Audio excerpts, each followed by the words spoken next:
Hello friends, Satyendra math classes में आप सभी का स्वागत है। हम एक ही दिन में पूरा सुपड़ा साफ तो नहीं, बट ये है कि अपन धीरे धीरे लूसेंट को पूरा कवर करेंगे। ठीक है, सबसे पहले अपन स्टार्ट करेंगे भारत का इतिहास, है ना। काफी ऐसे दोस्त या मित्र होंगे जिनको पास बुक अवेलेबल नहीं होगी तो टाइम नहीं मिल पाता पढ़ने का, फोन से ही सारी चीजें कंप्लीट करना चाहते हैं। मैं पूरी Lucent A to Z phone से ही पढ़ा पढ़ा के समझा समझा के मैं आपको बताऊंगा। ठीक है ना। जैसे कि भारत का अपन पढ़ेंगे आज इतिहास। उत्तर में हिमालय से लेकर दक्षिण में समुद्र तक फैला उपमहाद्वीप भारतवर्ष के नाम से ज्ञात है, जिसे महाकाव्य तथा पुराणों में भारतवर्ष अर्थात भारतों का देश तथा यहाँ के निवासियों को भारतीय अर्थात भारत की संतान कहा गया है। भारत एक प्राचीन कबीले का नाम था। प्राचीन भारतीय अपने देश को जम्बूद्वीप अर्थात जम्बू वृक्षों के द्वीप कहते थे। प्राचीन ईरानी इसे सिंधु नदी के नाम से जोड़ते थे। एक क्वेश्चन आ जाता है कि प्राचीन ईरानी जो थे, है ना, इसे सिंधु के नाम से जोड़ते थे, जिसे वे सिंधु ना कहकर हिंदू कहते थे। तो हिंदू नाम किसने दिया मेरे भाई? हिंदू नाम किसने दिया? हिंदू नाम दिया है ईरानियों ने। ईरानियों ने कैसे दिया है कि वह क्या कहते थे, इसे सिंधु नदी के नाम से जानते थे। वे सिंधु ने कहकर क्या बोलते थे, इसे हिंदू कहते थे। यही नाम फिर पूरे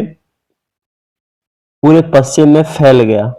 ठीक है ना, और पूरे देश को इसी के नाम से जाने लगा, है ना।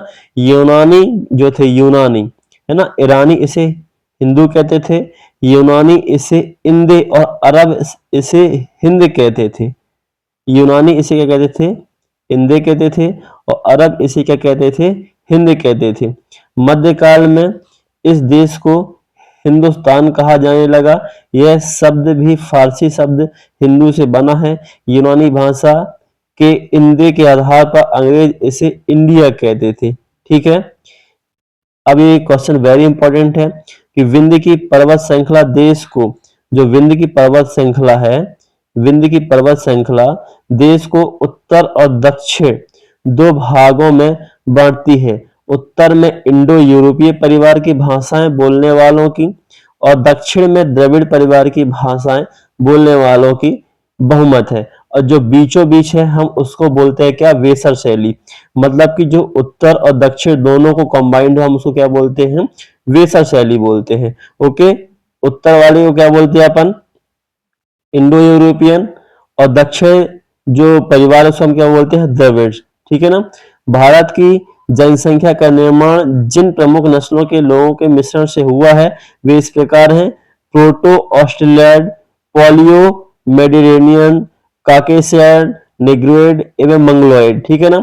भारतीय इतिहास को अध्ययन की सुविधा के लिए इसे तीन भागों में बांटा गया है: प्राचीन भारत, मध्यकालीन भारत और आधुनिक भारत। ठीक है ना। अपन सबसे पहले प्राचीन भारत पढ़ेंगे, इसके बाद मध्यकालीन भारत पढ़ेंगे, इसके बाद आधुनिक भारत पढ़ेंगे। ठीक है, सबसे पहले इतिहास को तीन भागों में बांटने का श्रेय किसको जाता है? एक जर्मन इतिहासकार थे, क्या नाम था उनका मेरे भाई? क्रिस्टोफ सेलियरस। ठीक है ना, ये याद रखना, वेरी इंपॉर्टेंट क्वेश्चन है कि सबसे पहले इतिहास को तीन भागों में बांटने का श्रेय किसको जाता है? क्रिस्टोफ सेलियरस को। ठीक है ना। ओके, इसके बाद अपन पढ़ते हैं सबसे पहले प्राचीन भारत। प्राचीन भारतीय इतिहास के जो स्रोत है उनको जानते हैं अपन। प्राचीन भारतीय इतिहास के विषय में जानकारी मुख्यतः चार स्रोतों से प्राप्त होती है।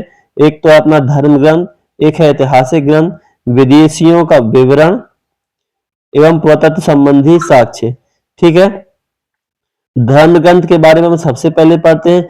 धर्म ग्रंथ एवं ऐतिहासिक ग्रंथ से मिलने वाली महत्वपूर्ण जानकारी। भारत का सर्वप्राचीन धर्म ग्रंथ क्या है मेरे भाई? वेद है। वेरी इंपॉर्टेंट क्वेश्चन है ना। क्या भारत का सर्वप्राचीन धर्म ग्रंथ क्या है? वेद है, जिसके संकलनकर्ता महर्षि कृष्ण द्वैपायन वेद व्यास को माना जाता है। कौन रचे थे इनको वेद को? कृष्ण द्वैपायन वेद व्यास को माना जाता है। वेद वसुदेव कुटुंबकम का उपदेश देता है। वेद क्या है? वसुदेव कुटुंबकम, कि पूरा परिवार या पूरा देश क्या है? एक परिवार की भांति है। ठीक है ना, एक ऐसा उपदेश देता है क्या? वेद। भारतीय परंपरा वेदों को नित्य तथा अपौरुषेय मानती है। जो भारतीय परंपरा है वेदों को क्या करती है, नित्य तथा अपौरुषेय मानते हैं। वेद कितने प्रकार के हैं मेरे भाई, चार, सभी को पता होगा, ऋग्वेद, यजुर्वेद, सामवेद एवं अथर्ववेद। इनमें से हर एक कॉम्पिटेटिव एग्जाम में यहां से क्वेश्चन आते हैं, ठीक है ना। इन चार वेदों को हम क्या कहते हैं, संहिता कहते हैं। काफी बार क्वेश्चन पूछ लिया जाता है कि चारों वेदों को क्या कहते हैं, संहिता कहा जाता है, ठीक है ना। ओके, अब सबसे पहले अपन पढ़ेंगे क्या, ऋग्वेद। ऋग्वेद ऋचाओं को क्रमबद्ध ज्ञान के संग्रह को हम क्या कहते हैं, ऋचाओं को जो रचनाएं हैं उसे क्रमबद्ध ज्ञान को क्या कहते हैं, अपन ऋग्वेद कहते हैं। इसमें कितने मंडल हैं, 10 मंडल हैं, 1028 सूक्त हैं, है ना, एवं 10,462 ऋचाएं हैं। काफी बार क्वेश्चन पूछ लेता है ऋग्वेद में कितने मंडल हैं, तो हम बताएंगे क्या कि 10 मंडल हैं। कितने सूक्त हैं, 1028 सूक्त हैं, ठीक है ना। कितनी ऋचाएं हैं, कितनी रचनाएं इसमें, 10,462 रचनाएं। इस वेद के जो ऋचाओं के पढ़ने वाले जो ऋषि होते हैं उसको हम क्या बोलते हैं, होर्त कहते हैं। मतलब जो रचनाएं हैं इसको पढ़ने वाले को क्या बोलते हैं, अपन होर्त कहते हैं। इस वेद से आर्य के राजनीतिक प्रणाली, हमेशा याद रखना कि ऋग्वेद से हमको क्या मिलता है, आर्य के राजनीतिक प्रणाली, इतिहास एवं ईश्वर की महिमा के बारे में जानकारी मिलती है। किसके बारे में जानकारी मिलती है, आर्य के राजनीतिक प्रणाली, इतिहास एवं ईश्वर की महिमा के बारे में जानकारी मिलती है। विश्वामित्र द्वारा रचित ऋग्वेद, अच्छा अब बताओ ऋग्वेद को किसने लिखा है, विश्वामित्र द्वारा रचित वेद के 30वें मंडल में सूर्य देवता सवित्री को समर्पित है। हमेशा याद रखना क्वेश्चन आएगा कि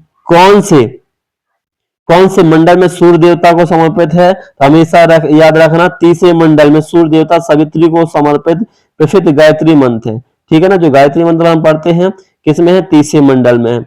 इसके 9वें मंडल में क्या है, देवता सोम का उल्लेख है। किसका उल्लेख है मेरे भाई, देवता सोम का। कौन से मंडल में, 9वें मंडल में, ठीक है ना। इसके 8वें मंडल को हस्तलिखित ऋचाओं को खिल कहा जाता है। जो 8वें मंडल में हस्तलिखित जो ऋचाएं हैं उसको हम क्या बोलते हैं, खिल कहा जाता है। चतुष्वर्णीय समाज, चतुष्वर्णीय समाज की कल्पना का आदि स्त्रोत कहाँ में है, 10वें मंडल में वर्णित है, वर्णित पुरुषोक्त है। मतलब चतुष्वर्णीय जो समाज नहीं है अपनी, है ना, जैसे कि ब्राह्मण, क्षत्रिय, वैश्य, शूद्र, ये किसमें सम्मिलित है मेरे भाई, 10वें मंडल में है। हमेशा याद रखना कि चतुष्वर्णीय समाज जो बारे में बताया गया है कौन से मंडल में है, 10वें मंडल में है, ठीक है ना। चतुष्वर्णीय समाज को किस टाइप से, पहले जो प्राचीन काल था वह अपने जो पूरा देश है या पूरी समाज है उसको 4 वर्गों में बांटा गया था, ब्राह्मण, क्षत्रिय, वैश्य और शूद्र, है ना। आदि पुरुष ब्रह्मा के क्रमशः मुख, भुजाओं, जंघाओं और चरणों से संबंध है। इसका मतलब कि मुख से जो उत्पन्न हुए हैं वो ब्राह्मण हैं, जो भुजाओं से उत्पन्न हुए हैं वे क्षत्रिय हैं, जो जांघाओं से उत्पन्न हुए हैं वे वैश्य हैं और जो चरणों से उत्पन्न हुए हैं वे शूद्र हैं। ऐसा बताया गया है ऋग्वेद में, ठीक है। इसके बाद ऋग्वेद के कई परिच्छेदों में प्रयुक्त अघन्य शब्द का संबंध किससे है, गाय से है। ऋग्वेद में जो अघन्य शब्द बताया गया है किससे संबंध है, वो गाय से है। धर्म सूत्र 4 प्रमुख जातियों को स्थितियों, व्यवसायों, दायित्वों, कर्तव्यों तथा विशेषाधिकार में स्पष्ट विभेद करता है, ठीक है ना। वामन अवतार के 3 पगों के आख्यान का प्राचीनतम स्रोत ऋग्वेद है। ऋग्वेद में इंद्र के लिए 250 तथा अग्नि के लिए 200 ऋचाओं की रचना की गई है। काफी बार क्वेश्चन कर लेता है कि ऋग्वेद में इंद्र के लिए कितनी रचना की गई है, इंद्र के लिए 250 और अग्नि के लिए 200 ऋचाओं की रचना की गई है। हमेशा याद रखना, एक बार एसएससी जीडी में क्वेश्चन आया था। प्राचीन इतिहास के साधन के रूप में वैदिक साहित्य में ऋग्वेद के बाद सतपथ ब्राह्मण का स्थान है। किसका स्थान है, सतपथ ब्राह्मण का स्थान है। ऋग्वेद के बाद किसका स्थान है, सतपथ ब्राह्मण का स्थान है। इसके बाद अपन सेकेंड वेद है यजुर्वेद। सस्वर पाठ के मंत्रों तथा बलि के समय अनुपालन के लिए नियमों का संकलन यजुर्वेद कहलाता है। मतलब जो पाठ पूजा करते हैं उनके मंत्र, जो बलि, जितना भी ये अनुपालन है, जो नियम विधान है इसके, ये किसके अंतर्गत आते हैं मेरे भाई, यजुर्वेद के अंदर आते हैं। इसके पाठ करता, जो इसके पाठ करता है उसको हम क्या बोलते हैं, अधर्यु कहते हैं। क्या बोलते हैं, अधर्यु कहते हैं।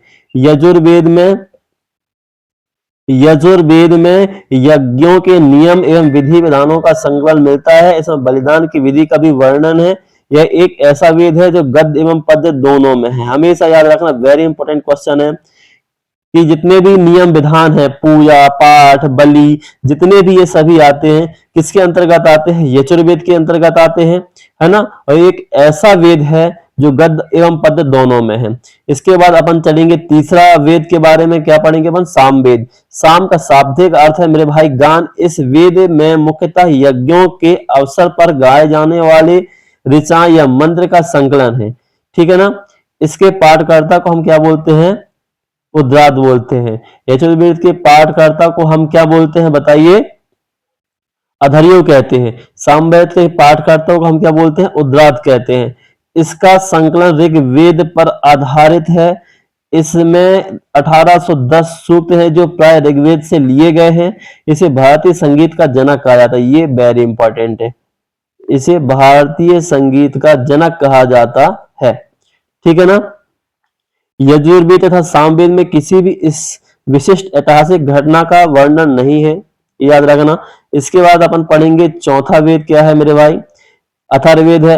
अथर्वा ऋषि द्वारा रचित इस वेद में कुल 731 मंत्र तथा लगभग 6000 पद हैं। इसके कुछ मंत्र ऋग्वैदिक मंत्रों से भी प्राचीन हैं। अथर्ववेद कन्याओं के जन्म की निंदा करता है। ये कैसा वेद है कि जो कन्याओं के जन्म की निंदा करता है?